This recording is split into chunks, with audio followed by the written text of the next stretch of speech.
3차 사이클 보시면은 가장 페이스가 빠릅니다. 반감기 이후에. 반면 2차 사이클은 어땠냐면은 큰 거품 없이 쭉 오래오래 가서 마지막에 고점 딱 한 번만 딱 찍고 끝났어요. 근데 지금 어떠냐? 2차 사이클과 복부 수준으로 바닥에서부터 상승 속도가 똑같습니다.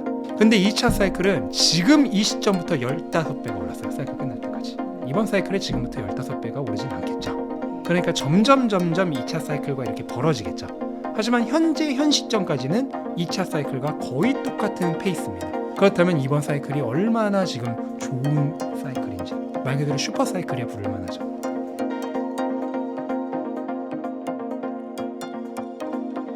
안녕하세요. 인터뷰 진행을 맡은 카프카입니다. 오늘은 신민철 작가님 모시고 가상화폐에 대한 이야기 해보도록 하겠습니다. 작가님 안녕하세요. 안녕하세요. 네, 간단하게 인사 부탁드립니다.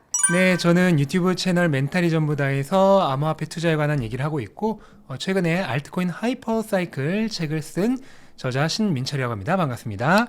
사실 이 가격이 좋았을 때 오시면 더 좋지 않았을까 싶기도 한데 오늘 날짜가 이제 1월 8일인데 1월 6일 날 10만을 다시 돌파했다가 1월 7일에 지금 하락해서 9만 6천까지 하락했는데요. 이렇게 갑자기 빠진 원인이 뭘까요? 네, 일단은 최근 하루 이틀 사이에 좀 많이 올랐던 원인 중에 하나가 달러가 조금 급격하게 하락한 원인이 있었거든요. 그거는 원래가 이제 달러가 계절적으로 1월부터 하락세로 접어드는 경우가 많고, 특히 트럼프 당선 이후에 트럼프의 정책에 대한 불확실성으로 인해서 급격하게 상승했던 부분이 이제 어느 정도 선반영되었다고 봐야죠.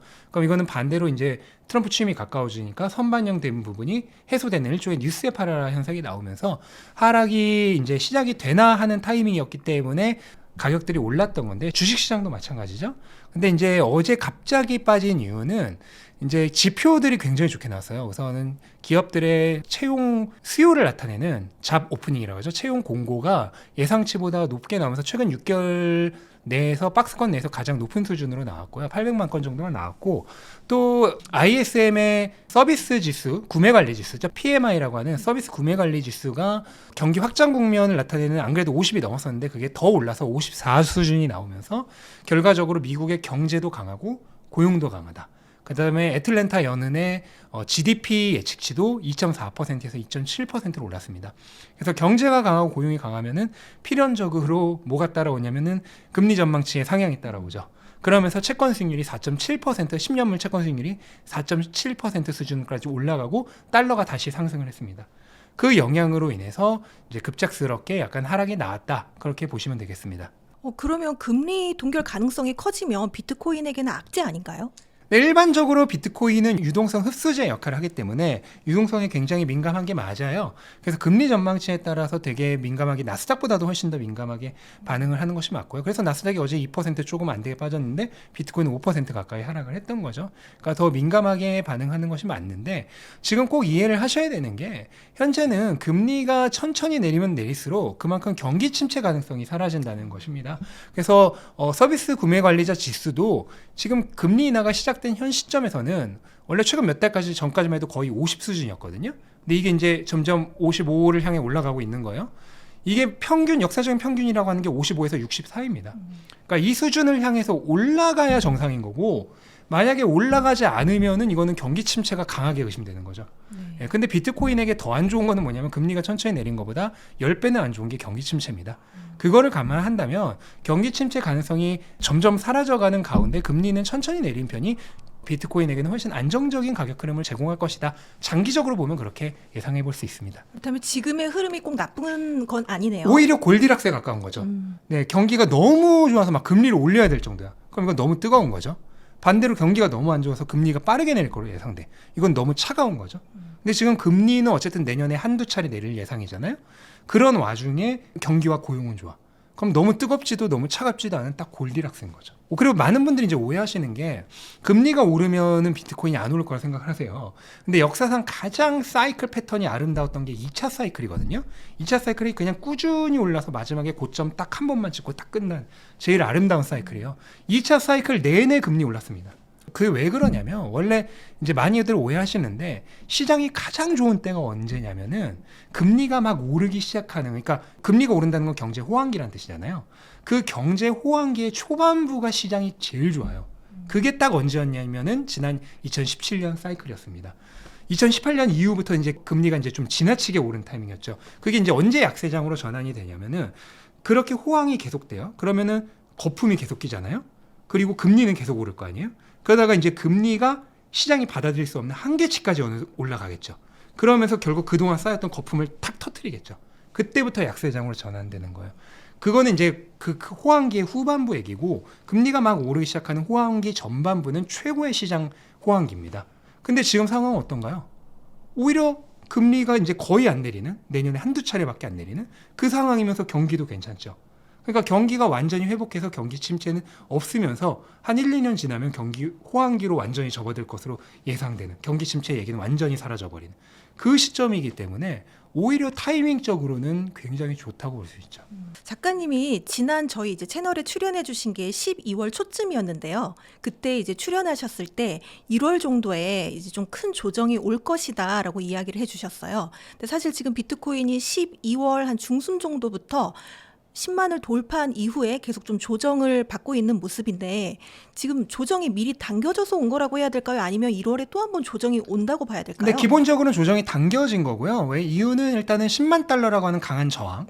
이게 일단은 저항으로 작용하면서 먼저 조정이 들어온 거고 이제 10만 8천 달러까지 올랐지만 사실 10만 달러를 그냥 완벽하게 뚫었다고 보기는 어렵잖아요. 지금 다시 9만 달러 떼고. 네. 그러니까 그 10만 달러에 결국 벽에 막혔다고 보시면 되고 두 번째는 FOMC에서 연준이 매파적인 재정 정책을 얘기하면서 그로 인한 조정이 빠르게 당겨졌다. 트리거가 좀 앞당겨졌다라고 보시면 돼요. 그러면서 12월 중순부터 조정이 왔다라고 보시면 되는데 과거 1월 조정이 항상 2주간의 음봉을 형성하고 3주차의 양봉으로 전환되면서 회복 단계로 접어들었어요. 근데 이번엔 정확히 어떻게 됐냐면 12월 3주차, 4주차 음봉을 겪고 1월 첫 주차부터 양봉으로 전환되면서 지금 정확히 똑같은 패턴을 취하고 있습니다. 그러니까 기본적으로는 조정이 이제 완전히 끝난 건 아닌데 끝나가는 마무리 단계. 이제 보통 3주차, 4주차가 양봉이 짧게 형성되면서 조정이 끝나요. 그 단계에 지금 우리가 있다라고 보시면 되는데 한 가지 변수가 1월 10일에 발표되는 고용보고서입니다. 고용보고서에서 갑자기 실업률이 확 튄다. 그럴 경우에는 시장이 다시 추가적인 조정으로 들어갈 수 있어요. 그러니까 조정이 장기화되는 거죠. 그러니까 기본적으로는 원래 1월에 오는 조정이 왔고 현재가 마무리 단계이나 혹시라도 고용 보고서가 안 좋게 나올 경우에는 조정이 장기화될 수 있다. 이렇게 예상을 하시면 될 것 같아요. 사실 많은 분들이 되게 궁금해하실 부분인 것 같은데 이런 조정이 끝나고 반등이 오는 시기를 그럼 언제쯤으로 생각하고 있으면 좋을까요? 네, 고용 보고서 이제 안 좋을 경우에는 극단적으로 안 좋을 것 같다고 생각하지 않나요? 그냥 실업률이 현재 예측치가 4.2%인데 안 좋다고 하더라도 4.3%? 그 정도가 되면 아마 다음 달 고용 보고서까지 확인할 겁니다. 그게 왜 그러냐면 지금 비트코인이 작년 7월부터 7월, 8월, 9월, 10월, 11월, 12월 6개월 연속 한 달도 안 빼지고 월초 약세가 왔는데 그 월초 약세가 뭐겠어요? 고용보고서입니다. 네, 고용보고서를 확인하기 위해서 월초 약세가 항상 리스크오프로 발생을 했어요. 근데 어떻게 됐냐면은 7, 8, 9, 10, 11, 12 그 차트 한번 봐보세요. 예외 없이 그 고용보고서 발표 다음 주부터 다 상승했습니다. 그러니까 고용보고서만 시장 기대치 수준으로 나와주면은 그 이후부터 상승이라는 거죠. 그래서 만약에 이번 1월 10일 고용보고서가 시장 기대치 수준으로 나와주면은 아마 여기서 이제 완전히 조정이 끝날 겁니다. 나 앞에서도 2주간의 음봉 후에 3주, 4주 되면서 조정이 완전히 끝났다 그랬잖아요. 이번 1월 10일이 그 4주차 끝나는 시점입니다. 그러니까 타이밍적으로도 완벽하죠. 그러니까 고용보고서만 적당히 나와주면은 이번 1월 10일 정도를 기점으로 해서 다음 주부터 완전히 본격적으로 재상승이 시작되지 않을까. 다만 고용보고서가 조금 안 좋을 경우에는 다음 달까지 한 달 정도 조정이라고 해서 크게 떨어지는 것까지는 아니고 그냥 기간 조정이라 그러죠. 횡보가 좀 올랐다 내렸다 횡보가 계속되는 그런 기간 조정이 한 달 정도 더 지속될 수 있다. 사실 이제 반감기 이후 다음 해에 이게 가장 좋은 모습을 보여준다라고 많이들 알고 있는데 12월 중순부터 조정이 길어지면서 일부에서는 지난 사이클에 비해서 너무 이 지지부진한 거 아니냐, 과연 이게 제대로 사이클을 끝까지 갈까, 이런 이야기들도 있습니다. 네. 어떻게 사이클 보시나요? 끝까지 간다는 말이 나오면 아주 잘 가고 있는 겁니다. 네. 그런 말들이 사라지고 이제 이 사이클은 최고다. 이제 영원히 간다. 그럼 빨리 파셔야 돼요.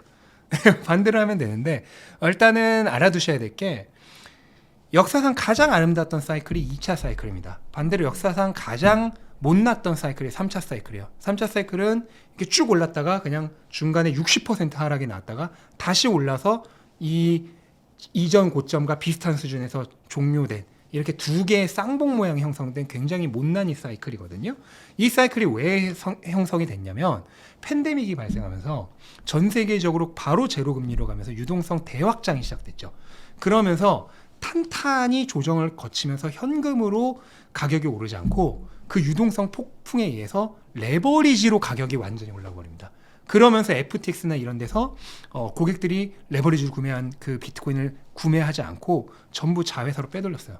그리고 중간에 그렇게 어떻게 보면 이제 지방공사 없이 마치 모래성 쌓듯이 레버리지로 가격이 올라간 거죠. 그래서 3차 사이클 보시면은 가장 페이스가 빠릅니다. 반감기 이후에. 네. 그렇게 올랐더니 어떻게 됐냐면은 모래성이잖아요. 모래성은 파도 한번 딱 센 거 치면 휩쓸려지잖아요.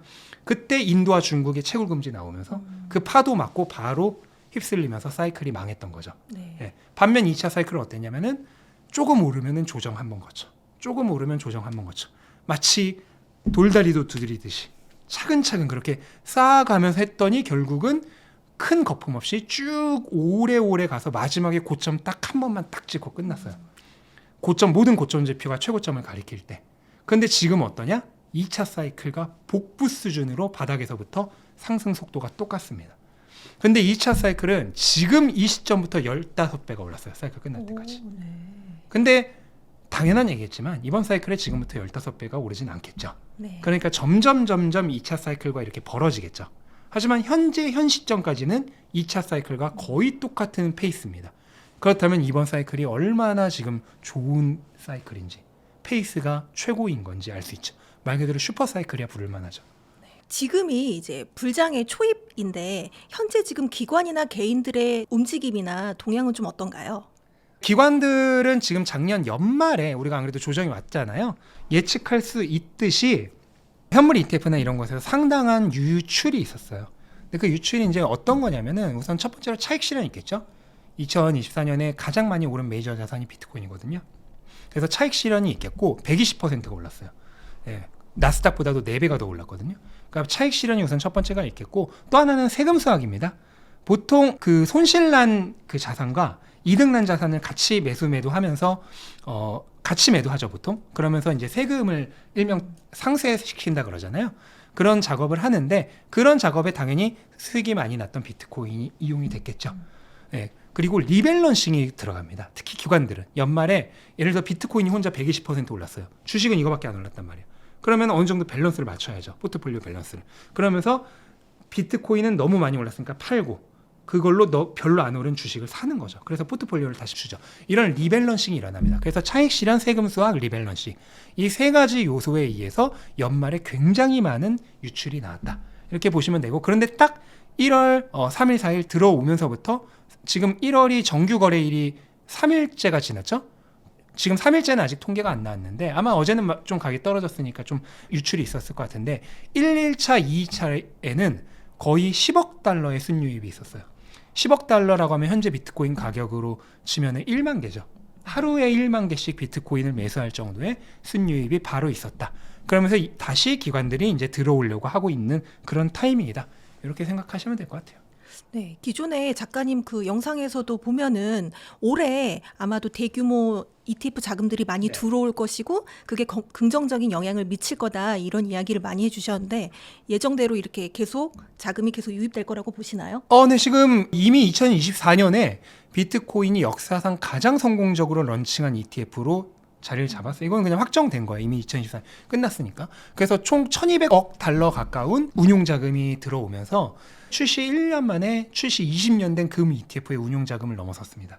그 다음에 블랙록의 IBIT는 블랙록의 같은 IAU라고 하는 금 ETF, 금 ETF 중 시가총액 2위죠.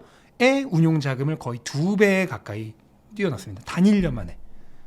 아마 올해는 금 ETF 중 1위인 GLD를 넘을 거라고 예상이 돼요.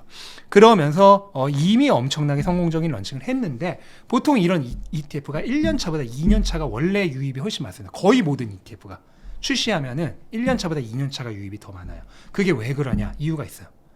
어떤 ETF가 출시하면은 대부분의 기관은 바로 투자를 못 해요. 12개월에서 18개월의 실사 기간을 거쳐야 돼요. 그러면 현물 ETF가 승인된 게 언제냐? 1월이잖아. 2024년 1월. 그럼 2025년 1월부터 한 6월 정도까지 대부분의 기관들이 실사를 마치고 본격적인 유입이 시작되는 거예요. 그래서 모든 ETF들이 2년 차가 유입이 더 많은 거예요. 그러면 비트코인은 지금 이제 2년 차죠. 근데 1년 차도 20년 된 금 ETF 전 세계 모든 자산 시가총액 1위인 금 ETF를 능가할 정도의 유입을 이뤘어요. 그러면 2년 차는 그거보다 더 대단해요. 그러면 얼마나 많은 유입이 기대되는지 충분히 설명이 되겠죠. 사실 트럼프 대통령 당선 이후에 비트코인이 굉장히 좋은 모습을 보였는데 이제 취임식이 얼마 안 남았죠. 1월 20일에 취임식이 있습니다. 취임식 이후에 또 이게 비트코인 가격에 또 영향을 줄 거라고 보시나요? 네, 일반적으로는 보통 대통령 취임식 전후가 보통 조정기예요. 그 당선 이후에 기대감의 상승을 하다가 연초까지 산타랠리라고 하죠. 이어지다가 1월 중반 정도부터 이제 그 선반영됐던 거에 대한 뉴스의 파라라가 나오면서 정작 취임하는 시기는 조정기입니다. 근데 아까도 말씀드렸다시피 이번엔 그 조정이 FOMC라는 트리거에 의해서 좀 당겨져서 나왔다 그랬죠. 그래서 고용 보고서만 이상이 없다면은 저는 오히려 그 취임에 맞춰서 최초의 친암호화폐 대통령 취임이잖아요. 오히려 기대감으로 상승이 일어날 가능성이 높지 않을까 그렇게 예상을 해요. 다만 이제 중요한 거는 취임 이후입니다. 취임 이후에 적어도 100일 이내에는 뭔가 변화가 나와야 돼요. 바이든 정부와는 다른. 트럼프는 분명히 암호화폐 친화적이다라고 하는 것을 사람들이 느낄 수 있을 만큼의 변화가 나와야 돼요. 그거는 크게는 두 가지입니다. 하나는 트럼프가 공약했던 비트코인 20만 개를 팔지 않는 국가적 전략 비축물. 이게 행정명령이 나와야 되고, 그 다음에 두 번째는 SEC 지장이 바뀌잖아요. 게리 겐슬러 해서 폴 애킨스로 반암호화폐적이었던 규제적이었던 SEC에서 친암호화폐적인 규제 완화적인 SEC로 완전히 변화되었다는 그런 뭔가 움직임이 나와야 됩니다. 이 두 개가 나온다면은 가격이 순조롭게 갈 것이고, 만약 100일 정도가 지났는데도 아무것도 안 나와, 그러면은 갑자기 공포감에 매도 매물이 많이 나올 가능성이 있어요. 사실 방금 말씀해 주신 것처럼 트럼프 대통령은 이제 비트코인을 국가 전략적 비축 자산으로 이제 만들겠다 이런 이야기를 했었는데, 사실 최근에 보면은 뭐 텍사스나 펜실베니아 등 이렇게 미국에서 그 각 주에서 법안을 발의를 했잖아요. 이게 통과될 현실적인 가능성이 있다고 보시나요? 네, 뭐 텍사스주 같은 경우에는 거의 통과될 거라고 생각을 하고요. 그것도 이제 두 가지가 있어요. 정말로 비트코인을 매수를 하느냐, 아니면 뭐 세금 정도 받는 거. 왜냐면 텍사스 이쪽은 아시겠지만은 채굴주들이 많잖아요. 채굴 기업들이 많기 때문에 그 채굴 기업들의 세금을 그냥 비트코인으로 지불하는 거죠. 네, 그 정도는 이제 통과될 가능성이 높은데, 핵심은 정말로 준비 자산으로서, 그러니까 그 주정부가 자기 돈을 주고 매수를 하느냐입니다. 이게 나오냐 안 나오냐가 핵심이고, 그냥 단순히 세금 정보로 받거나 아니면 비트코인이 인정하거나 이런 거는 아마 많이 될 거라고 생각합니다. 이미 한 5-6개 주가 그거를 발의를 했으니까 한두 개 주는 무조건 될 거라고 생각을 하는데, 핵심은 주정부가 정말로 구매를 하느냐이고, 요거는 2025년에 한 개 주라도 하게 되면은 굉장히 성공적일 것이다. 네, 그렇게 보고 있어요. 그게 이제 비트코인에게 직접적으로 긍정적인 영향을 미칠 수 있겠네요. 있다고 생각합니다. 한 개 주라도 만약에 그걸 실질적으로 진행을 하게 되면. 최근에 보면 뭐 마이크로 스트래티지, 메타플래닛 또는 무슨 채굴 기업들 비트코인을 사고 있는데요. 지금 이렇게 기업들이 비트코인을 사는 이유가 뭘까요? 지금 일단은 마이크로 스트래티지가 작년 한 해에만 거의 20만 개가 넘는 비트코인을 매수할 정도로 굉장히 공격적으로 했는데, 2024년은 저는 정말 명확하게 비트코인이 주류 금융계로 편입되는 시기였다고 보시면 돼요. 현물 ETF 승인 당연한 거고, 원래는 마이크로 스트래티지라는 기업 하나만 그걸 하고 있었잖아요. 근데 그게 나스닥에서만 한 8개 정도 회사가 비트코인을 매수를 했거든요. 그러면서 정말로 주류 금융계에 편입되는 원년이었다고 보시면 되는데, 가장 큰 이유는 결국은 이득입니다. 이득. 프로핏이 있기 때문이죠. 어떤 프로핏이냐면 마이크로스트래티지가 2024년에 미국 전체 수익률 1위를 기록했습니다. 네. 예. 그 정도로 마이크로스트래티지가 이미 실적을 입증한 건데 여기서 끝난 게 아니라 메타플래닛이라고 하는 일본 회사가 이걸 그대로 따라했잖아요. 마이크로스트래티지처럼 전환사채를 발행하고 부채를 발행해서 그걸로 비트코인을 추가 매수하는 이걸 했는데 어떻게 됐냐면 전 세계 모든 주식 중 수익률 1위였습니다. 2024년. 그러니까 이거의 원조 회사는 미국에서 1위고 이걸 따라하는 사람은 전 세계 1위예요. 그러면 당연히 그게 뭘 입증하는 거겠어요? 비트코인을 사는 게 굉장히 이득이다라는 걸 그냥 그렇죠. 대놓고 입증하는 거죠. 그리고 블랙록이 왜 그렇게 열심히 하겠어요? 1년 만에 20년 된 금 ETF를 2배 뛰어넘었어요. 2배 뛰어넘었다는 건 뭔가요? 자산운용사들의 관리하는 자산이 커졌다 이꼴 뭔가요? 수수료 증가. 이득이죠.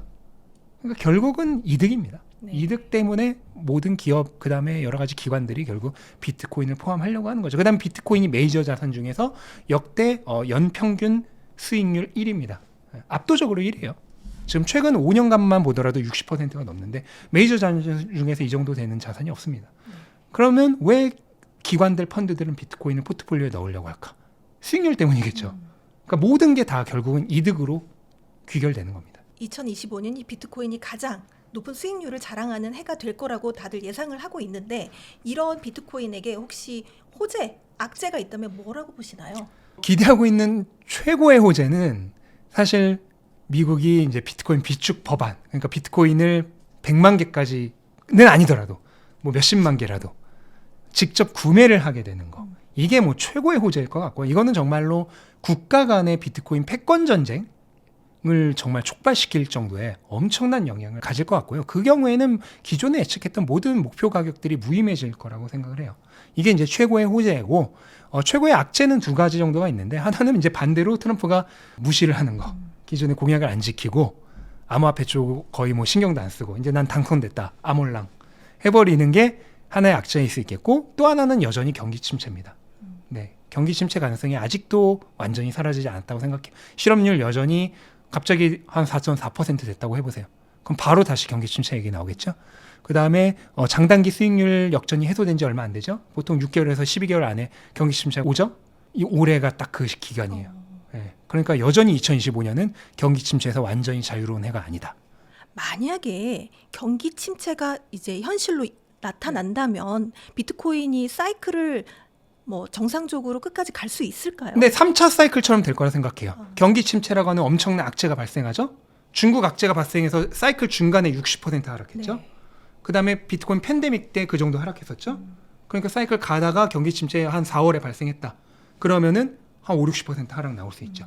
근데 이 직후에 뭐가 나왔습니까? 팬데믹 때. 바로 제로금리. 네. 유동성 대확장. 그러면서 엄청나게 가격이 올랐잖아요. 그럼 똑같은 일이 일어나겠죠? 그러면서 대상승. 그러면 3차 사이클이 2021년 4월에 64,000달러 찍었다가 60% 하락해서 2만 달러 때까지 갔다가 다시 2배 이상 올라서 69,000달러로 끝났잖아요. 딱 그런 모양의 좀 못생긴 사이클로 끝나지 않을까. 네. 경기 침체가 발생하면. 그렇게 예상해요. 지난 출연 때 해주신 말씀 중에서 비트코인은 뭐 금이나 석유 이런 다른 자산들과는 다르게 자정작용이 없다 이렇게 이야기를 해주셨어요. 이게 상당히 좀 인상 깊었는데 다른 자산들 같은 경우에는 공급과 수요에 따라서 이제 가격이 바뀌잖아요. 비트코인 같은 경우는 사이클이 있고 그 사이클에 따라서 바뀐다 이렇게 이야기를 해주셨는데 그렇다면 비트코인의 사이클을 결정하는 핵심 요인은 뭔가요? 그게 바로 지금 말씀드린 그 내용 그대로예요. 네. 공급 수요 역학에 의해서 비트코인은 가격이 형성됩니다. 비트코인이라고 하는 것은 결과적으로는 통화 네트워크고요. 이 통화 네트워크의 가치의 핵심은 뭐냐면은 그것은 결국은 얼마나 많은 사람들이 이 통화 네트워크에 참여해 있냐. 그러니까 네트워크 효과입니다. 채택률이라고도 할 수 있죠. 그게 비트코인이 가지는 가장 핵심적인 가치예요. 그러면 그 채택률이라고 하는 것은 결국 공급 수요의 역학이거든요. 그 공급 수요의 역학으로 가격이 형성돼요. 부동산과 같은 사용성에 의해서 가격이 형성되지 않고요. 주식과 같은 현금 흐름에 의해서 가격이 형성되지 않습니다. 오로지 네트워크 가치에 의해서 가격이 형성된다라고 보시면 되고 그게 곧 쉽게 말하면 공급 수요의 역학입니다. 그러면 이 공급 수요의 역학에 엄청난 충격을 주는 이벤트가 발생하면 가격에 큰 지각 변동이 일어나겠죠. 그게 4년마다 일어나는 반감기고 그 반감기를 기준으로 1년 반 전과 1년 반 후에 3년간의 상승장이 일어나고 그럼 거품이 너무 많이 일어나니까 결국 폭락이 나오면서 1년간의 하락장이 나오면서 4년간의 사이클로 마무리되는 게 이게 바로 비트코인 사이클의 그냥 어떻게 보면은 전말이에요. 그럼 왜 비트코인은 결국 급등했다가 급락이 나오느냐? 방금도 말씀하셨듯이 자정작용이 없어요. 석유 가격이 올라요. 막 100달러, 200달러 간다고 뉴스에 나와요. 저는 절대 안 간다고 유튜브에서 말해요. 왜 안 가냐? 바로 공급 늘려버리잖아요. 그럼 가격 떨어져요. 금도 좀 올랐더니 바로 또 공급 늘리니까 주변 안 가잖아요. 모든 자산은 가격이 오르면은 채산성이 좋아지기 때문에 공급업자들이 공급을 늘려요. 근데 비트코인은 그게 불가능해요. 비트코인은 프로그래밍 되어 있잖아요. 공급을 늘려야 되는 마당에 오히려 반감기로 인해서 공급이 반토막이 나요. 보통 비트코인 같은 이런 자산재는 가격이 오르면 오를수록 수요가 오히려 증가하거든요. 아시잖아요. 주식도 그렇고 금도 그렇고 부동산도 그렇고 자산재는 기본적으로 가격이 오를수록 오히려 수요가 더 증가합니다. 그럼 수요가 증가하고 있으면은 공급을 같이 증가시켜서 가격을 다운시켜줘야 되는데 그 역할이 불가능해요. 그러니까 거품이 그냥 무럭무럭 아무도 거품을 꺼트리지 못하는 거예요. 그러니까 거품이 정말 미친 듯이 끼죠. 그러면서 원래 그 비트코인이 현재 시점에서 가지고 있는 네트워크 가치보다 가격이 여러 배 상승해요. 그러니까 거품이 어마어마해지는 거죠. 근데 이 거품은 영원히 지속되지는 않겠죠. 언젠가는 터집니다. 그 거품이 더 이상 성장할 수 없는 한계점에 도달했을 때 결국 터지게 되는 거고 거품이 터지면서 엄청난 폭락이 나오는 건데 그 폭락이 실은 그 현재 시점에서 비트코인의 정상적인 네트워크 가치로 되돌아가는 과정입니다. 이러면서 3년 상승, 1년 하락의 사이클이 형성이 된다. 이게 비트코인의 정말 변화될 수 없는 특성이다. 고유의 특성이다라고 보시면 돼요. 이 특성이 언제까지 계속 되느냐? 비트코인이 현재 인터넷과 같이 실질적으로 채택이 거의 종료되는 시점. 거의 전 세계 사람들이 다 사용되는 시점. 요 지점에 이를 때까지는 이런 사이클이 반복될 거라고 생각을 해요. 그러면은 당분간은 이번 사이클 이후에도 쭉 사이클이 그렇죠. 계속 나타날 향후 거라고 20에서 보시나요? 30년간의 사이클이 계속될 거고 다만 그 시가총액이 계속 커지잖아요. 몸집이 커지는 만큼 점점 무거워지겠죠. 그러면서 상승폭도 줄어들고 그 하락장에서의 하락폭도 줄어들겠죠. 변동성이 점점 줄어든 겁니다. 이렇게. 네. 그렇다면 이번 사이클 비트코인의 이제 정점은 언제쯤 올 거라고 보시나요? 그거는 제가 이미 1년 반 전에 썼던 비트코인 슈퍼사이클 책에서 썼던 그대로예요. 기본적으로는 2025년 말 정도, 연말 정도가 기본적인 사이클의 종료 시점입니다. 그건 이제 과거 역사에 따른 시점이고요. 다만 이 사이클이라고 하는 게 매번 완전히 무슨 칼처럼 딱 4년 차에 딱 끝나는 게 아니에요. 그때 여러 가지 거시 경제적 상황이나 외부 호재 악재에 의해서 변동이 일어납니다. 그 변동에 의해서 몇 달 정도는 바뀔 가능성이 있다. 더 당겨질 수도 있고 오히려 더 연장될 수도 있는 거죠. 그렇다면 가격은 얼마까지 갈 거라고 지금 예상? 그것도 똑같은 책에서 쓴 거랑 완전히 똑같이 여전히 20만에서 30만 달러 정도를 예상하고 있고 지금 또 바뀐 게 전혀 없고요. 지금 전문가들이 예상하고 있는 2025년 목표 가격의 평균도 얼마 전에 한번 내봤는데 한 20만 달러 초반대 네. 정도를. 근데 전문가들 보통 약간 보수적으로 얘기하는 경우가 많거든요. 특히 기관이나 이런 곳에서는. 그것까지 감안한다면은 여전히 20에서 30만 달러 굉장히 합리적인 예측치라고 볼 수 있죠. 만약에 이제 뭐 미국에서 전략적 비축 자산으로 하겠다고 하고 이제 매입을 시작한다. 그렇게 된다면은 가격이 그건 이제 강력한 외부 호재인 거잖아요. 네. 그러면 이제 사이클이 조금 더 연장되면서 가격도 더 갈 가능성이 있죠. 이제 만약 미국이 비트코인을 매입을 시작하면은 매입 양에 따라서도 달라질 거라 생각하는데 뭐 한 10만 개, 20만 개면은 약간의 호재 정도. 한 50만 개 정도면은 사이클의 목표 가격을 중대하게 변화시킬 정도의 호재. 그다음에 100만 개라고 하면은 이거는 뭐 목표 가격 한 2배 높여야 되지 않을까. 네, 방금 말씀해주신 대로 비트코인 슈퍼사이클 그 책에서도 보면은 사이클 후반부에 이제 항상 폭발적 상승이 일어난다고 되어 있는데요. 사실 요즘 이제 주변에서 나도 이제 좀 사봐야 되나 이렇게 이야기하시는 분들이 좀 있더라고요. 네. 지금이라도 사는 거 어떻게 보시나요? 지금 이제 작년에나 또는 재작년에 산 것만큼 폭발적인 수익률은 사실 조금 기대하기 어려워요. 지금 시점은. 이제 아까 제가 20에서 30만 달러 얘기했는데 맥시멈이 30만 달러 가더라도 지금 가격 대비 한 3배 정도잖아요. 그런데 이 비트코인이라고 하는 게 지금 은을 뛰어넘는 시가총액이란 말이에요. 전 세계 시가총액 뭐 6위, 7위 왔다 갔다 하거든요. 이 정도면 완전 최고 메이저 자산이잖아요. 이렇게 시가총액이 큰 메이저 자산이 향후 1년도 안 되는 기간 동안 수익률 2-3배를 기대할 수 있어요. 그러면 기간 대비 수익률은 어마무시하게 좋은 거죠. 그러니까 수익률 자체는 엄청나지는 않지만 이제는 대신 기간 대비 수익률, 그러니까 안정적으로 이렇게 시가총액이 큰 자산이 기간 대비 굉장히 기대할 수 있는 수익률은 굉장히 오히려 보수가 좋다라고 저는 생각이 되기 때문에 여전히 지금도 좋은 시점이 아닌가 생각을 합니다. 사실 지금 이제 투자하시는 분들 중에는 장기 투자자도 있고 사이클 투자자도 있을 텐데 사이클 투자를 목표로 하시는 분들은 이제 매도도 고려하고 계실 건데 매도는 어떠한 시점에서 이제 좀 고려를 하면 좋을까요? 일단은 사이클의 정확한 고점을 지금 단계에서 미리 정확히 찝어낼 수는 없기 때문에 결국 여러 온체인 데이터들을 보면서 고점 지표들을 종합해서 판단을 내려야 하고요. 그걸 한두 가지의 고점 지표도 아니고 뭐 10개가 넘는 고점 지표들을 다 종합적으로 판단해서 결론을 내려야 하는 것이기 때문에 아마추어들이 개인적으로 고점을 완전히 맞추기는 좀 어렵다고 생각을 해요. 저는 고점 시그널을 좀 알 수 있는 지표를 추천을 해주시면 어떨까 했는데 어려우실까요? 인간 지표가 제일 확실합니다. 주변에서 네. 하는 이야기를 듣고요. 네. 네. 그렇다면 지금 이제 지난번에 출연해 주셨을 때 이야기도 해주셨지만 투자자가 장기 투자자 또 사이클 투자자가 있다고 하셨는데 장기 투자자의 비율이 얼마나 되나요? 지금 비트코인의 장기 투자자 비율은 계속해서 증가를 하고 있는 추세고 현재 2024년 중반 넘어가면서부터는 크게 바뀌고 있지는 않는데 평균적으로 봤을 때 이번 사이클의 장기 투자자라고 하는 사이클을 초월한 투자자를 얘기합니다. 그럼 5년 이상 투자자죠. 5년 이상 투자자의 비율은 평균적으로 현재 한 30% 정도. 그러니까 전체 투자자의 10명 중에 3명 정도는 사이클을 완전히 초월해서 투자하고 있는 장기 투자자다 이렇게 보시면 될 것 같아요. 사실 이제 장기 투자자건 사이클 투자자건 이번에 이제 가격이 정점을 찍고 내려오더라도 크게 기존같이 70% 폭락은 없을 수도 있다. 그리고 지금 가격이 가장 진입하기 저렴한 가격일 수 있다. 이런 이야기를 하시는 분들도 계세요. 그래서 이제 내가 지금 투자를 하고 계시는 분들 중에서 얘를 일부를 매도할 건가, 장기 일부를 가져갈 건가 이걸 고민하시는 분들이 많으신데 조금 조언을 해주신다면 어떨까요? 그거는 가격에 의해서 정하는 게 아니고요. 본인의 투자에 대한 타임 호라이즌, 그러니까 시간축에 의해서 정해지는 것입니다. 내가 이 자산을 예를 들어서 1억을 투자한다고 할 때 그게 전부 장기 투자 생각을 하고 있는 자산은 아닐 거란 말이에요. 예를 들어서 1억 중에 3천만 원 정도는 나는 이거는 5년 이상 바라볼 수 있는, 그러니까 완전한 잉여 자산이다 라고 생각하고 있는 그 정도의 비중이 있을 거고 7천만 원 정도는 아니다. 이거는 5년 이하로 보고 있는 중장기 수준의 자산이다. 이런 자산이 있겠죠.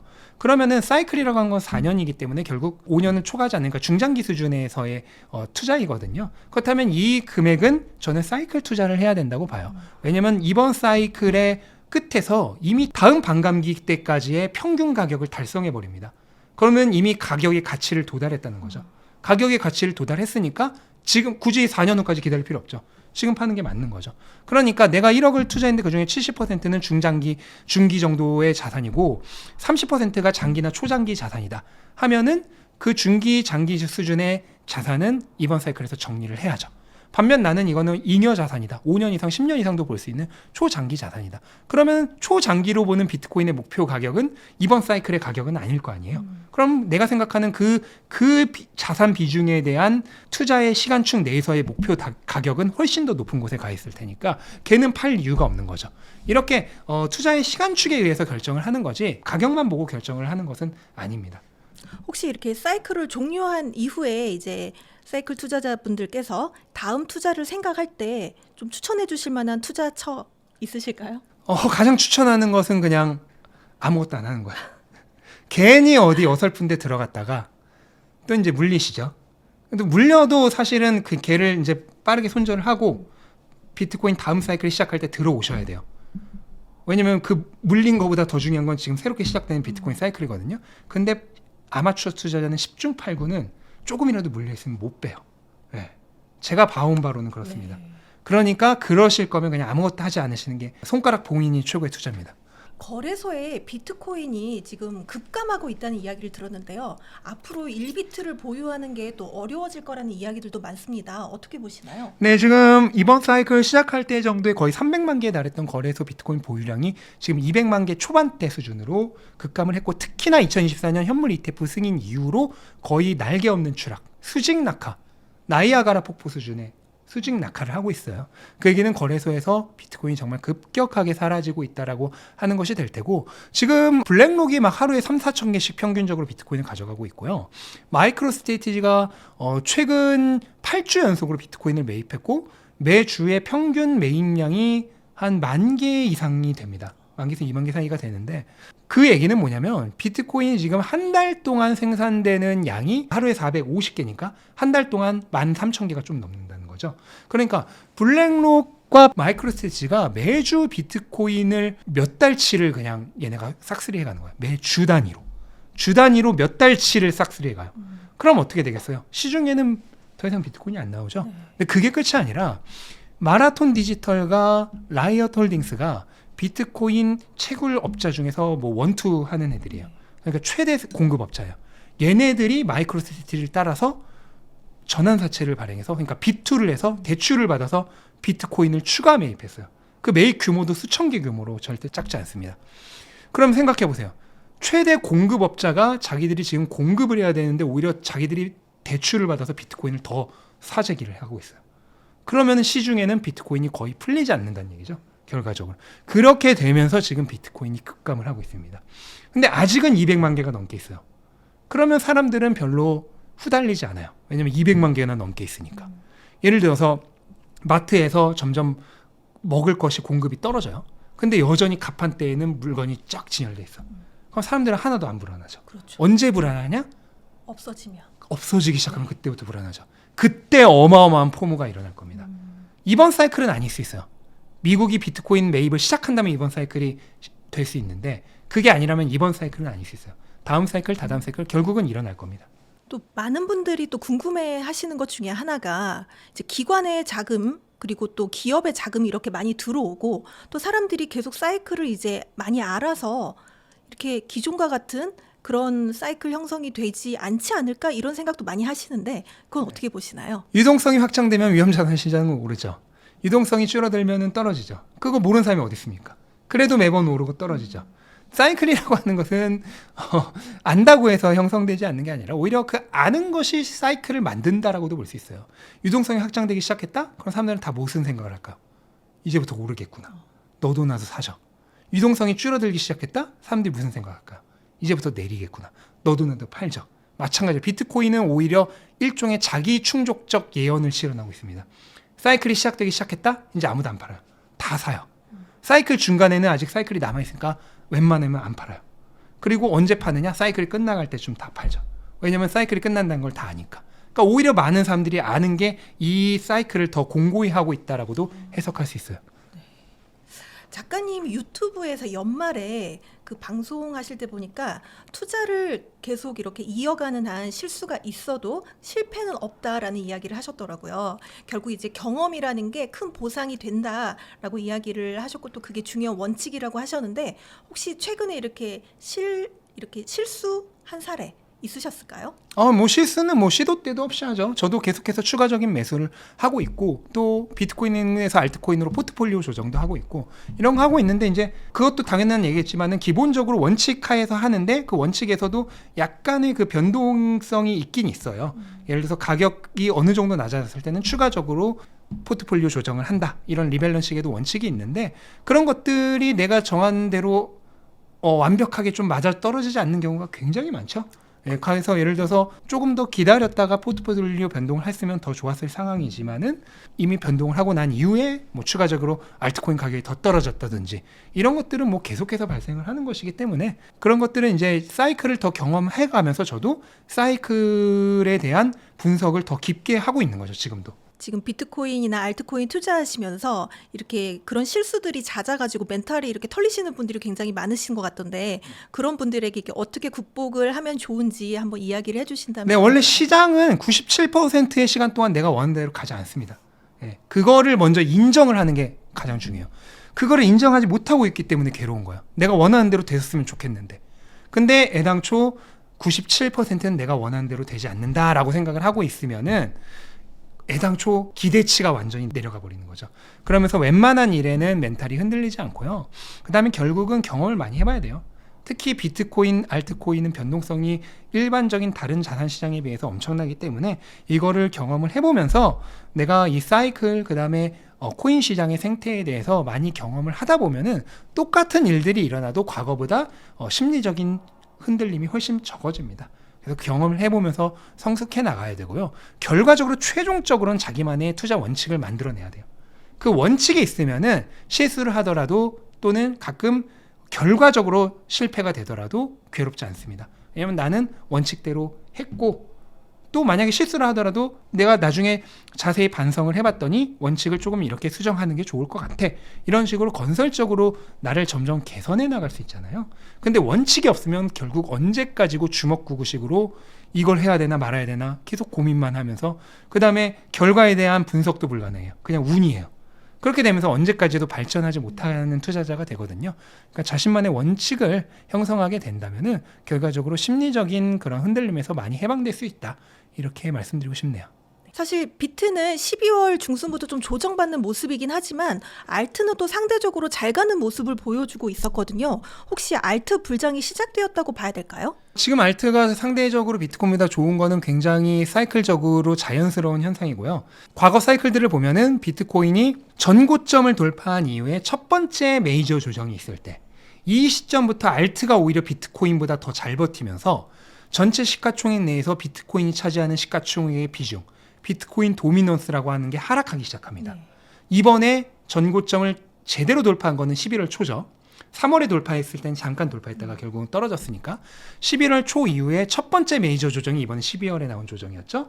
그 메이저 조정이 나온 시점부터 알트가 오히려 비트코인보다 덜 떨어지면서 비트코인 도미넌스가 떨어졌습니다. 네. 그러니까 완전히 그 패턴이 과거의 패턴이 지금 그대로 반복되고 있는 거라고 보시면 되고 다만 여전히 비트코인 도미넌스가 추세선을 완전히 붕괴시키지는 않았습니다. 그 얘기는 여전히 비트가 지배권을 완전히 놓지는 않은 거예요. 그래서 비트코인 주도 시장에서 알트코인 주도 시장으로 넘어가려고 하는 전환기에 아직 있다. 하지만 이제 정말 알트 시즌이 시작될 코앞이다. 이렇게 보시면 될 것 같습니다. 그럼 머지않아 불장이 시작될 수 있다 이런 이야기시네요. 혹시 비트코인과 알트코인은 어떤 상관관계를 가지나요? 기본적으로 이 암호화폐 시장 전체는 비트코인 위에 세워진 시장이고요. 그래서 비트코인을 바라보는 해바라기 같은 시장입니다. 그러니까 비트코인이 태양이고 나머지는 다 태양계예요. 태양을 중심으로 도는 행성들, 그 다음 위성들입니다. 그렇기 때문에 알트코인이라고 하는 것은 뭐 이름 자체가 이미 비트코인에 대한 대체품으로 나온 것이기 때문에 기본적으로 비트코인에 대한 파생 상품이다. 근데 변동성이 훨씬 크죠. 그래서 비트코인에 대한 레버리지 파생 상품이다라고 하는 개념으로 다가가셔야 되고 이 알트코인 어느 거 하나하나에 이 알트코인에 대해서 엄청난 가치가 있다. 이렇게 매몰되시면은 굉장히 위험한 결과를 초래할 수 있어요. 네. 알트코인에 많이 투자하시는 분들 보니까 비트보다 알트가 수익률이 훨씬 높은가 보죠? 기본적으로는 내 알트코인이 비트코인보다 비트코인 대비해서 한 2배 정도 평균적으로 수익률이 높고요. 불장, 그러니까 알트 시즌이 시작되는 이제 곧 시작되죠.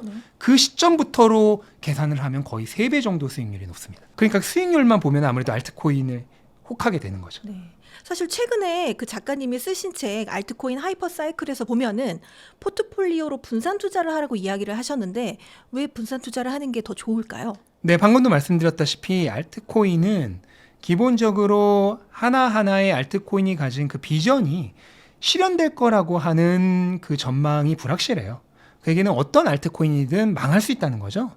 그래서 지금 한국인이 가장 좋아하고 시가총액 3위이기도 한 리플도요. 지금 엄청난 것 같지만 정작 6, 7년 전에 최고점을 아직도 못 들었어요. 그것만 보더라도 리플이 한때 시가총액 2위였거든요. 그런 알트코인조차도 언제든 무너질 수 있고 이더리움도 불변의 시가총액 2위라고 했지만은 지금 뭐 리플, 솔라나한테 다 추격당하고 있죠. 솔라나가 어느새 이더리움 시가총액 거의 절반 수준까지 따라왔어요. 언젠가는 이더리움을 넘을 거라는 얘기도 나오고 있어요. 어떻게 될지 몰라요. 어떻게 될지 몰라요. 저도 몰라요. 이처럼 알트코인은 그냥 믿을 수가 없어요. 언제 누가 어떻게 될지 모르고 솔라나도 결국은 기술적인 능력에서 이더리움을 잡기 위해서 나온 거잖아요. 근데 솔라나도 기술적으로 절대 완벽하지 않아요. 써보신 분들은 다 알아요. 먹통되는 경우도 엄청나게 많습니다.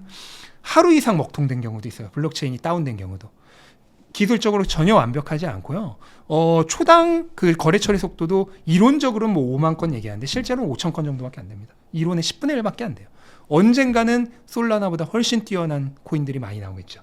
그러면 또 솔라나도 이더리움처럼 대체될 수 있는 거예요. 이런 식으로 알트코인은 언제든 말 그대로 알트코인이라는 이름에 맞게 자기 자신도 대체될 수 있어요. 다른 애들한테. 네. 그러니까 절대로 하나를 깊게 믿어서는 안 돼요. 하나를 깊게 믿을 수 없다면 결국은 뭘로 승부해야 되나요? 아까 평균으로도 비트코인의 두세 배라고 그랬잖아요. 그러니까 그냥 평균으로 승부하셔야 됩니다. 그래서 분산 투자를 해야 되는 거죠. 혹시 이렇게 포트폴리오를 구성하는 방법에 대해서 간단하게 좀 알려주실 수 있으실까요? 네, 기본적으로 알트코인은 여러 가지 카테고리도 있어요. 뭐 AI라든지 그 다음에 뭐 요즘 뜨고 있는 것 중에는 이제 AI 중에서 AI 에이전트 막 이런 애들 뜨고 있고, 그 다음에 밈코인도 있고, 디파이도 있고, 게이밍도 있고, 굉장히 RWA도 있고, 굉장히 여러 가지 카테고리들이 있잖아요. 이 카테고리별로 보통 한 카테고리가 올릴 때는 그 카테고리에 있는 모든 코인이 다 올라요. 반대로 다른 카테고리 안 오르는 카테고리는 모든 코인이 다 안 올라요. 지금 같은 경우에는 AI 에이전트 이런 애들이 막 오르고 있고, 네. 반대로 민코인 요즘 좀 안 좋죠. 이런 식으로 오르는 애랑 안 오르는 애가 다른데, 내가 언제 어떤 카테고리가 오를지 미리 다 알고 미리 가서 다 주차해 놓을 수 있나요? 안 되잖아요. 네. 안 되니까 여러 카테고리에 있는 애들을 마치 S&P 500에 여러 산업군에 있는 애들 다 사듯이 그런 식으로 다 사야 되고, 그 다음에 시가총액별로도 조금 움직이는 경우가 있어요. 메이저들이 좀 많이 오를 때, 그 다음에 미들급들이 많이 오를 때, 그 다음에 좀 시가총액 낮은 애들이 많이 오를 때, 요것도 있거든요. 그래서 시가총액별로도 좀 구분해서 이렇게 포트폴리오를 구성하시면 좋죠. 네. 더 자세한 내용은 좀 그 책을 알트코인 네, 책에 하이퍼 기본적으로 다 사이트에, 적혀 있으니까요. 보시면 도움이 될 겁니다. 네. 현재 지금 비트코인하고 이더리움만 ETF가 이제 승인이 되었고, 뭐 또 추가로 다른 또 ETF가 나올 가능성이 있다고 하는데, 다음 차례는 누가 될 거라고 보시나요? 크게는 지금 리플과 솔라나가 가장 유력하죠. 네. 특히 이 둘이 기존 SEC의 그런 증권성 시비나 재판 시비에 가장 많이 억눌려 왔던 애들이기 때문에, 실제로 또 이 둘은 이미 자산운용사에서 ETF 신청서가 나가 있죠. 그렇기 때문에 친암호화폐적인 SEC가 들어서면은 이 둘이 가장 먼저 ETF가 승인되지 않을까. 이렇게 비트코인 외에 이제 알트코인으로 분류되던 코인들이 ETF가 생기면 이게 가상화폐 시장 전반에 영향을 미칠 것 같은데요. 어떻게 보세요? 네, 저는 시장 전체를 활성화시키는 낙수 효과를 발생시킬 거라고 생각을 합니다. 그러면서 파이 전체가 다 커지는 거죠. 네. 암호화폐 시장은 지금 전체 자산 시장 내에서 여전히 시가총액 비율상으로 지금 전체 자산 시장이 한 1,000조 달러 정도 되거든요. 근데 암호화폐 시장 전체가 3조 달러대란 말이에요. 그렇다면 0.3% 수준이란 거잖아요. 굉장히 낮은 수준의 시가총액밖에 없기 때문에 이 파이가 커질 여지가 엄청나게 많습니다. 그래서 지금은 파이를 키우는 게 모두에게 더 좋은 시기라고 저는 생각을 해요. 그렇다면 이렇게 알트코인들도 이번 사이클이 끝나도 일부는 이렇게 가지고 가는 게 괜찮을까요? 아니요. 알트코인은 사이클 끝날 때 저는 전량 다 팔 것을 추천드립니다. 알트코인은 다음 사이클 됐을 때 어떻게 될지 장담하지 못해요. 그리고 비트코인이 60, 70% 빠지게 되면 알트코인은 기본적으로 90에서 99% 하락입니다. 특히 시가총액 낮은 애들은 거의 99% 하락을 생각하고 있어야 돼요. 그 날이 오면 어떻게 되냐면, 지금 뭐 엄청난 막 장밋빛 비전 얘기하고 있는 AI 코인들, AI 에이전트 코인들, AI 에이전트 코인들이 이제 AI들이 자기가 생산성 직접적으로 주체하면서 AI 에이전트 코인들을 이용해서 AI끼리 서로 금융 거래를 합니다. 너무 멋있죠. 네, 이번 사이클 끝나죠? 다 잠수 탑니다. 정말 그래요. 한번 봐보세요. 이번 사이클 끝나고 진짜 다 잠수 타요. 그리고 일부 그 중에서 몇몇만 뭐 트위터나 이런 거 통해서 조금 막 저희들 이런 거 개발하고 있습니다. 그러면서 그냥 소식만 좀 전해요. 소식만 전해다가 언제 다시 좀비처럼 부활하느냐? 다음 사이클 시작하면 그때 다시 부활합니다. 근데 그때 가서 또 똑같은 얘기예요. 그리고 또 다음 사이클에서도 안 되는 애들이 거의 90%예요. 그리고 또 그 사이클 끝나면 또 다 잠수 탑니다. 그러다가 그 중에서 한 50% 이상은 사이클 끝나면 실질적으로 소멸됩니다. 사라져요. 그렇다면 알트코인은 기본적으로 사이클 투자네요. 무조건 사이클 투자를 해야죠. 네. 사실 아까도 이야기하셨지만 시총 2위인 가상화폐 내에 이더리움이 참 많은 분들이 애증의 이더다라는 이야기를 하실 정도로 너무 이렇게 좋은 모습을 보여주지 않아서 과연 이더리움이 이번 사이클에 좋은 모습을 보여줄까 의구심을 가지신 분들이 많은데요. 어떻게 보시나요? 이더리움은 지금 안 좋은 게 정상이에요. 원래 지난 사이클도 반감기 다음에 1월 초 그 조정이 완전히 끝날 때까지 안 좋았고요. 지난 사이클에서 현 시점에 이더리움을 비트코인으로 나눈 값은 0.02대였습니다. 그러니까 비트코인 0.02개로 이더리움 하나를 살 수 있었던 거예요. 지금 얼마냐면 0.03대입니다. 그러니까 오히려 이더리움 하나를 사기 위해서 비트코인이 더 많이 필요한 거예요. 네. 그 얘기는 오히려 비트코인에 대한 이더리움은 지금 지난 사이클 현재 시점보다 오히려 더 좋은 거예요. 그러니까 원래 지금 시점에 이더리움이 안 좋은 게 정상이고요. 이더리움의 전성기는 언제냐? 반감기 다음에 1분기, 2분기입니다. 특히 1분기가 좋아요. 1분기 1월에 조정이 완전히 종료된 시점 이후부터. 그럼 이제 얼마 안 남았다고 볼 수 있죠. 그 반감기 다음에 지금으로 치면 2025년이죠. 1분기가 최고의 전성기가 될 것이고 그 다음에 2분기까지 그 전성기가 이어지면서 결과적으로는 비트코인 대비 마지막 3년차 상승장에서 이더리움이 비트코인보다 더 좋았던 것이 과거 역사입니다. 사실 또 한국인들이 가장 좋아하는 코인 중에 하나가 또 솔라나 그리고 리플인데요. 이 두 종목은 어떻게 보시나요? 솔라나는 뭐 이번 사이클 시작부터 가장 트렌드가 좋았던 코인이고요. 암호화폐 사이클은 보통 그 사이클 내에서 트렌드를 가진 애들은 사이클 끝날 때까지 좋은 경우가 많습니다. 그래서 밈이나 AI는 이번 사이클 끝날 때까지 좋을 가능성이 높고요. 마찬가지로 레이어 1에서도 솔라나가 가장 좋았죠. 그러면 이번 사이클 끝날 때까지 솔라나는 좋을 가능성이 높고 리플은 이제 7년 전 정고점을 눈앞에 두고 있자 얼마 안 남았잖아요. 저는 리플도 결국 알트 시즌이 시작되면은 다른 모든 코인과 마찬가지로 많이 상승할 거라고 생각을 해요. 그래서 결국은 이번 사이클 안에서 신고가를 기록할 수 있지 않을까 그렇게 기대가 되네요. 혹시 알트코인은 고점을 어떻게 확인할 수 있을까요? 기본적으로 알트코인은 고점이 좀 제각각이고요. 뭐 어떤 통일된 규칙이 없고 그것도 역시 어쩔 수 없이 평균적으로 승부할 수밖에 없는데 가장 확실한 거는 비트코인이 고점을 찍은 후에 약간 반박자 뒤라고 생각하시면 됩니다. 한 3주 정도 뒤. 여기에서부터 이때가 보통 알트코인의 고점이기 때문에 비트코인이 고점을 찍었다면 그때부터 알트코인도 이제 매도를 해야죠. 그렇다면 이번 알트코인 시즌 끝은 언제쯤으로 보세요? 비트코인 지금 고점을 기준점으로는 10월 정도를 잡고 있으니까 11월 10월 말이나 11월 초 정도가 되겠죠.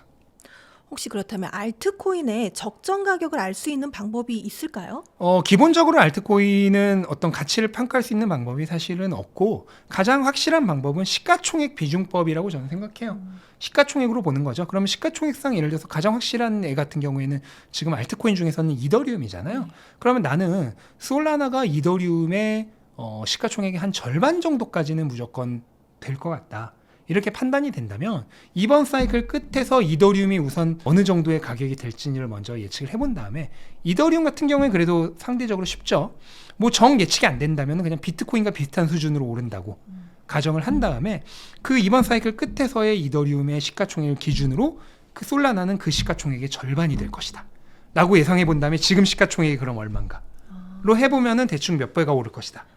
이렇게 할 수 있죠. 이더리움 가격을 추정한 다음에 이더리움의 그 기준으로 그렇죠. 지금의 네. 뭐 예를 들어 민코인이면은 도지코인이 뭐 이번에 1달러 갈 것이다. 그럼 시가총액이 얼마인지가 나오죠. 네. 그러면은 뭐 2등인 시바이누나 3등인 페페는 그거의 절반이나 3분의 1까지는 갈 것이다. 그런 식으로 추정을 해나가는 거죠. 그러니까 어림수로밖에 볼 수가 없어요. 사실 이렇게 포트폴리오로 이제 분산 투자하라고 이야기는 해주셨지만 알트코인이 굉장히 종류가 많은데 어떤 기준으로 이걸 좀 사면 좋을지 가이드를 해주실 수 있으실까요? 네, 일단 제가 쓴 책 알트코인 하이퍼사이클에서도 좀 대표적인 코인들을 이미 뽑아놨고요. 100개가 넘는 코인들을 뽑아놨고 그 안에서만 보셔도 충분하고 기본적으로 잘 모르시겠다면은 시가총액이 좀 높은 애들만 투자를 하시는 걸 전 추천드려요. 시가총액 낮은 애들까지 투자해서 인생 역전하려다가 반대로 쪽박을 차는 경우가 많거든요. 그래서 시가총액 높은 애들로만 투자를 하더라도 비트코인보다 훨씬 좋은 수익률을 거둘 수 있습니다. 또 이게 알트코인이 아까 말씀하신 것처럼 이렇게 분산 투자 포트폴리오별 하더라도 이제 너무 많아지잖아요, 개수가. 그러면 또 내가 들어가야 되는 금액도 너무 많으니까 유독 이번 사이클에 좋은 그런 섹터를 좀 추천해 주신다면. 네, 두 가지가 밈코인이랑 AI입니다. 네. 네. 그 두 가지 섹터로 보시면 될 것 같아요. 네. 오늘 정말 소중한 시간 내주셔서 너무 감사드리고요. 마지막으로 성공의 진심인 구독자분들께 한 말씀 부탁드립니다. 네, 2025년 최고의 이 사이클의 클라이막스가 될 것으로 예상되니까요. 이 클라이막스 놓치지 않으시고 꼭 좋은 기회 얻어가셨으면 좋겠습니다. 네, 감사합니다. 감사합니다.